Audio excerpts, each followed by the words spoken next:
Face transplants revealed herself to the public for the first time. Connie Culp's her name, was left without a nose, palate or lower eyelids after being shot by her husband. Our health correspondent Thomas Moore explains.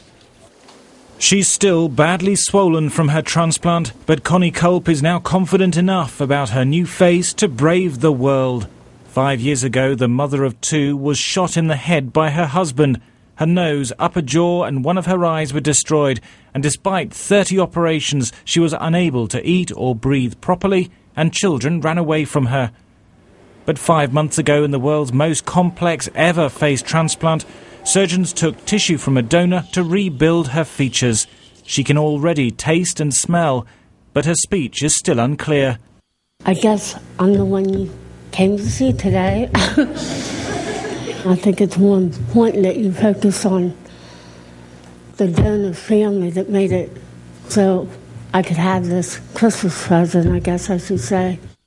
In a 22-hour operation, surgeons at the Cleveland Clinic in Ohio removed the face from a dead woman with the same skin tone.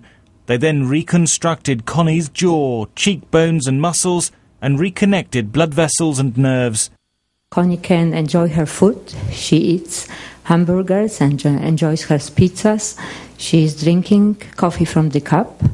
She has reduced dramatically her pain, and also she's able to walk on the street without being called names. Connie will never recover her looks from before her violent attack, but she is nevertheless grateful to the surgeons. When somebody has a disfigurement or don't look as pretty as you do, don't judge them, because you never know what happened to them. Connie will have to take drugs for life to prevent her immune system rejecting her new face, but surgeons expect the swelling to reduce and her nerves to grow into her new muscles to allow her to smile.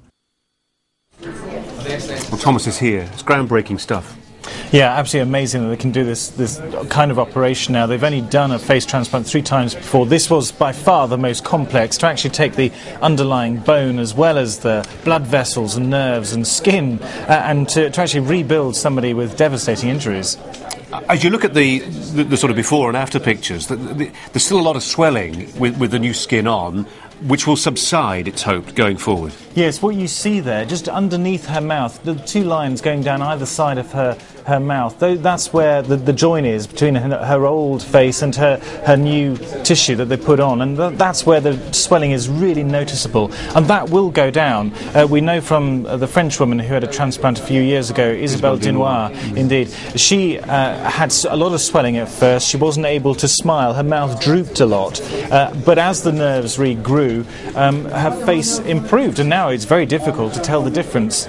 She looks completely normal, and that's what surgeons are hoping with Connie as well, that the swelling will go down and she will look completely normal. We only got a fairly brief snatch of what she had to say, and she's still speaking with some difficulty during that media conference, but remarkably cheerful, and yet we know that there may potentially be problems with the psychology of accepting somebody else's face. Yes, we've got used to transplants of hearts and kidneys and livers and so on, but the face, of course, that's your identity. That's what you see in the mirror, what other people see of you, and they make judgments based on that. It's very important that they get the right kind of personality going forward.